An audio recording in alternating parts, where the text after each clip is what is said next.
Narsipatnam town police station అండి. నర్సీపట్నం టౌన్లో శారదానగర్లో ఒక యువతి హైదరాబాద్లో సాఫ్ట్వేర్ ఉద్యోగం చేస్తూ ఉండేది.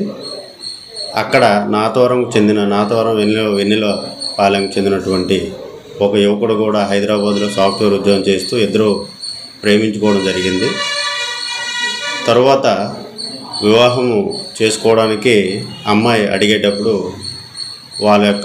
యువకుడు యొక్క తల్లిదండ్రులు మరియు యువకుడు నిరాకరించారనేసి ఉద్దేశంతో 27వ తేదీని అమ్మాయి విశాఖపట్నం వెళ్ళడం జరిగింది. విశాఖపట్నంలో ఎవరైతే యువకుడు ఉన్నారో ఆ యువకుడు కూడా అక్కడికి వెళ్ళి అమ్మాయికి విషం ఇచ్చారు.